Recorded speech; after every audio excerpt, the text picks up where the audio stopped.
So guys, Junet Mohammed ametolewa kama mwana ODM party. Kwa nini? Kwa sababu kitu ya kwanza, a phone call between yeye na Wafula Chebukati imeweza kuliki. Na nataka usikize vizuri kwa masikio yako ndo ujue kweli huyu jamaa alikuwa anafanyia Rais William Ruto na sio nani? Na sio Raila Amolo Odinga. Kumbe hizi miaka zote Junet Mohammed alikuwa amevalia ngozi ya kondoo. Raila Odinga ameshinda kumwaminia. Wana ODM wameshinda kuamini ya kwamba kuamini ya kwamba Junet Mohammed ni mwandani kabisa wa Raila Amolo Odinga. Junet Mohammed akisema hii ujue ni Raila Odinga amesema hiyo. Most of us by the way tulikuwa tunajua kitu ka hiyo. But I want you to listen and show my like na nasema thanks for your great support. Nyinyi ni watu wa nguvu, asanteni kusupport hii platform. Sikiza mambo. We sat down as a team and we said we have to have an alternative. So we set up an alternative tallying center for ODM now. We said this is now a backup system. When Junet learned of it, yes, there was, all hell broke loose. For the first time, I don't know what they told Baba. Yes. Because I don't know, it was their own communication. But Baba got so angry about this, what we were doing. This alternative center. Alternative center. Was it supposed to be a secret? No, it was not supposed to be secret. Okay. They made it public. That is why Junet heard about it. Yes, but we had to, because you cannot run a clandestine thing within a team. Okay. So we told them this is only for backup. It was only a backup mechanism. It was disbanded, at the behest of Junet, because they poisoned Baba. They poisoned him and they told him very nasty things about Odworongwen. Odworongwen, I had to sit down with him and tell him, just relax. He was almost resigning. He was so angry. He told me, Kanchori, I cannot do this. I told him, my brother, you've come a long way with Mzee. Please, this is, we are in the tail end of this thing. Let us just, it's okay if Mzee doesn't want it. We are only here to take instructions. Right. We will do what they say. All right. So if all those things had not been interfered with, at least we would have had a backup system. And even though they insisted that we disband that tallying center, when we saw the mess that was being created, we ultimately tried to put the tallying center in place. And whatever information that we got, it was that tallying center, our alternative tallying center, that was able to collect a few things. Yes. Can you imagine? The Joe Musheru tallying center never collected even one form. One form. It's these things. It is the betrayal that I saw in that place. I have written a book about it, but I think it needs an encyclopedia. Yes. You need volumes and volumes to describe the kind of betrayal, the kind of mischief, conmanship that you witnessed, that went on in that place. Yes. It was the highest level of betrayal and conmanship.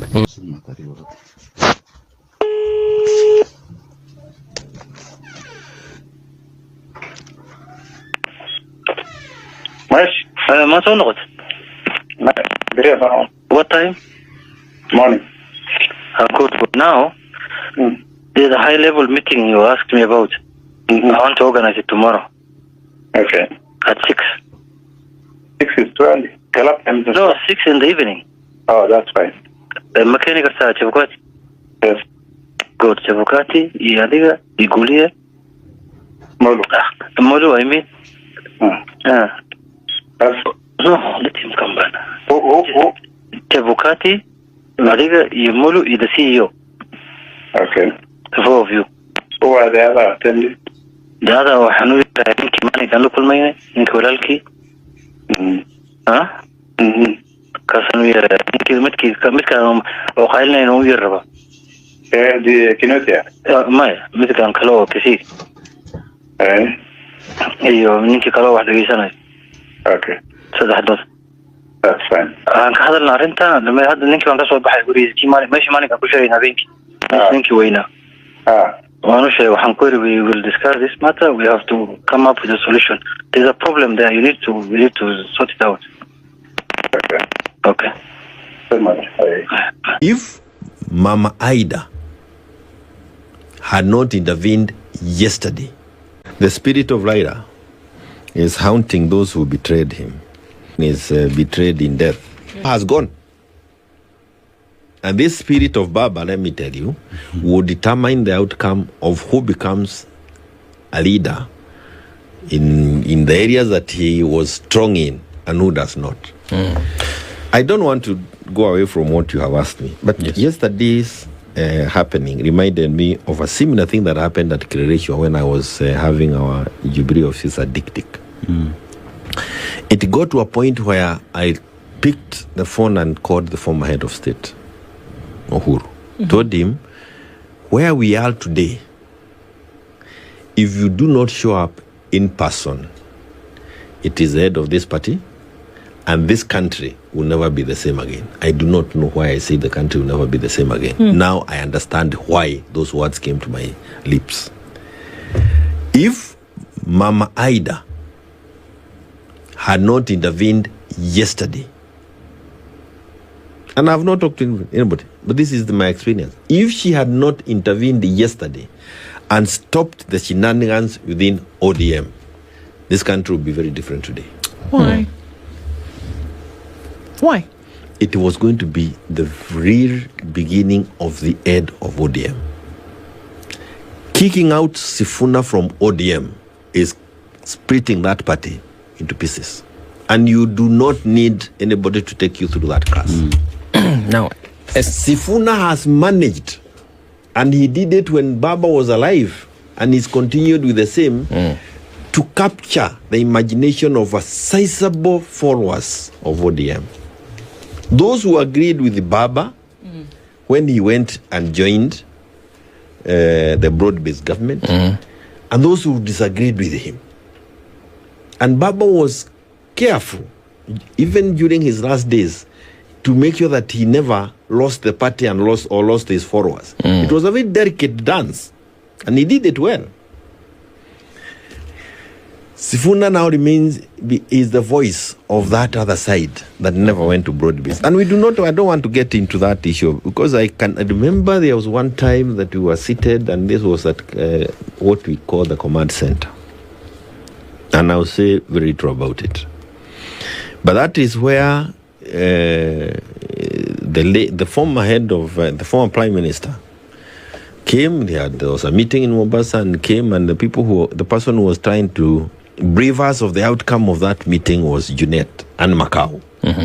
I was seated there, mother was seated there, and what we were told, our response to it, I can see it here.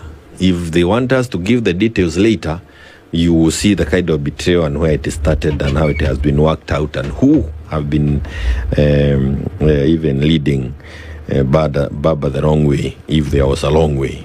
But now he is the right. But his spirit is speaking to them now. SG, I agree with you. We have far more critical issues that we should be focusing on. Education, health, and management of our country, basically. But of late, we've been treated to the theatrics of political parties. Yes. I agree. ODM is a player in the political parties, but it is really not a national issue per se. We could allow ODM to go and sort themselves out, and then they can come back to the people and persuade the people on policies towards 2027. That is one.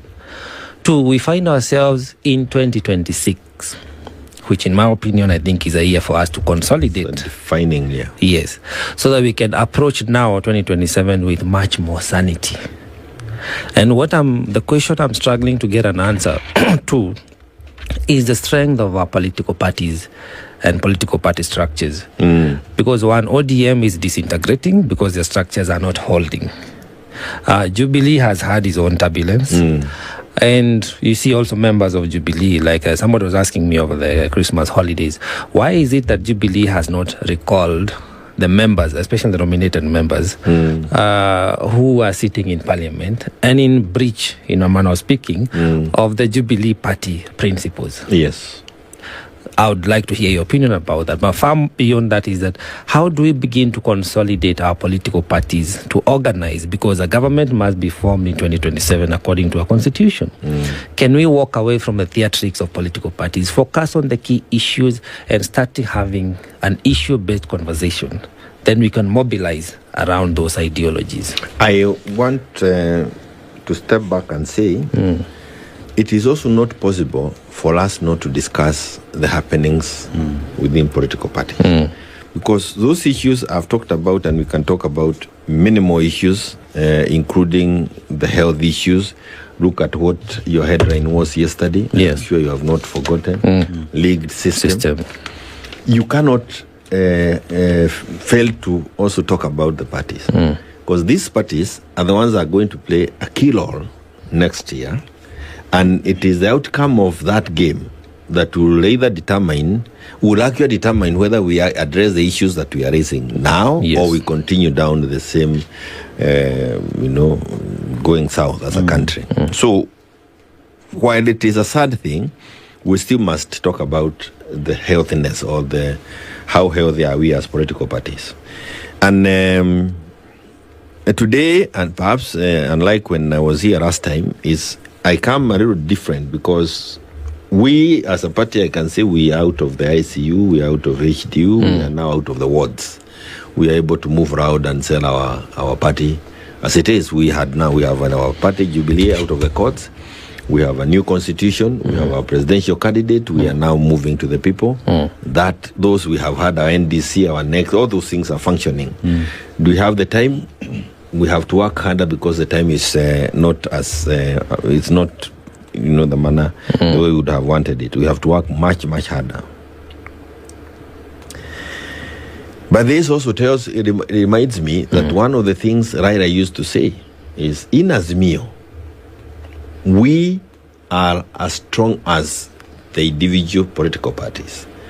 Touching Jubilee is weakening Azimio. And it is for that reason I also cannot fail to talk about ODM and actually start with Sifuna, because dismantling ODM dismantled the opposition. And I know we have the group we are calling the United Opposition, which unfortunately, and I hope those who are the luminaries in it don't fail to see this, KK has now managed to blood them as tribalists. And they have succeeded. And this hit me very hard yesterday. Mnataka kukaa na sisi ama mnataka kwenda kwa hao wa kabila? So, and now it will be the team of Karonzo and others to try and explain to Kenyans that they are not tribalist. And I always say, when you are explaining it too much in politics, you've lost it. You've lost it, yeah. So we have lost that plot. That united platform, they must redefine themselves very quickly by either calling themselves another name or something else. But we are here, and during our NDC, our party leader said, we are still in Azimio. And there must be a structured way of dealing with either continued being in Azimio or exit of it. The issue before us must also be addressed by Azimio. We, even in Azimio, were betrayed by Junet. How? Aye, many ways. And I don't want to talk about, but I'll mention it. Oh, come on, SJ, you can't say something like that and then just I leave will it say hanging. it. He betrayed us in this way.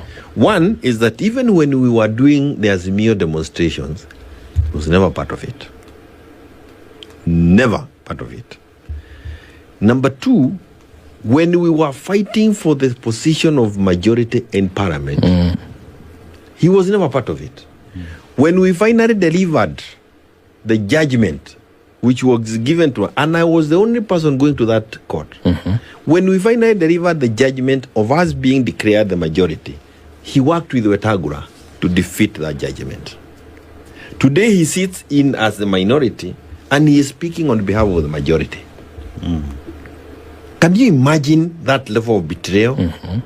I mean, you may not know it, but as a person practicing politics outside parliament, your voice is that person who is on the floor. And instead of him carrying your voice on a daily basis, he carries the voice of your opponent on a daily basis. There can never be any other worse level of political betrayal than that. Correct. And it is terrible. So he has betrayed us on the floor of the House. When we were doing parliamentary committees, one of the major problems, complaints about from members of Parliament of Jubilee is that slots that were meant for them were not given to them but given to other parties. He was the one responsible. After decisions have been arrived at outside of parliament by Raila, Kalonzo, and I used to sit there. It was him to go and implement in parliament. And many of those roads that were meant for the members of Jubilee, he never allowed them to occupy. Were these issues raised with Baba? Yes. Or during the... We raised all these issues. Okay. But he had his own way because he was also trusted. You know, in politics, you also trust. The level of trust of Baba on Junet was amazing. And I can go to another area that now, another disaster that we have not been able to address. He is the Secretary General of Azimio. Never have we ever had a meeting of Azimio. If you go to the county assemblies where Azimio has a control, outside perhaps Nyanza and the rest, where Jubilee has a control of the assemblies, we were never able to give guidance to that assembly as to how do they conduct themselves when the governor is a UDA. Why? We never functioned as a unit, and it was not in the interest of the person who was supposed to make it happen, because he had already compromised himself in parliament. So those assemblies are also compromised as a reflection of the betrayal of this one man. Do you know what you're saying, Jeremiah, essentially? A lot. Is that even today, the governance that represents the people then is compromised and it's not delivering because from the very beginning, it was poised to fail. And so... Kula pesa ya Uhuru Kenyatta sawasawa. Mimi najua kama katibu mkuu, pesa nyingi ambaye tulifanyia campaign ilikuwa inatoka kwa Mheshimiwa Uhuru Kenyatta. Alitusupport kihali na mali, ni ukweli. Lakini sasa si sahi, kuna mshenzi mmoja ametambua kwamba kuna ubaya ya pesa ya Uhuru Kenyatta. Nataka niulize Junet, wewe Junet, pesa ya Uhuru ilianza kuwa mbaya siku gani? Siku ile ulikuwa unachukua hiyo pesa na hata yote hukuleta kwa chama, ingine ulikula peke yako na mabibi yako. Siku ile tutaanza audit ya uchaguzi wa mwaka 2022. Ni vizuri umeanzisha hiyo debate, kila mtu aseme ile kazi alifanya 2022. Wewe ulikuwa unakula pesa ya Uhuru, badala ulipe agents, ukaacha hawa kina Wamunyoro wakatupiga 10-0. Saa hii tunalia huko nje. Kama sio wewe Junet, tungekuwa kwa serikali. So mimi huwezi nitisha bwana. Hawezi kunitisha. Wanasema Nairobi, ukipata sponsor mpya, usianze kutukana ule alikutoa kwa bed sitter. So mimi nataka nikamilie hapo. Niwaambie Mheshimiwa Gachagua, hakuna mtu ambaye ana uwezo ya kunifukuza ndani ya chama cha ODM. Wewe tulia tu. Sisi Waluya tunasema mkienda kuwinda mnyama ambaye amekuwa akikula kondoo, anakula kuku yako, amuendi wote kwa laini moja namna hii. Sijui kama mnanielewa? Mnanielewa? Wewe ingilia hii pande, akifikiria ni wewe, anasikia amepigwa mshale ya kifua. Anasikia mwingine amemshika shingo, mwingine amemshika mguu, kidogo kidogo fisi wapi? Chini. Kwa hivyo mimi nataka mkae ngangari. Sisi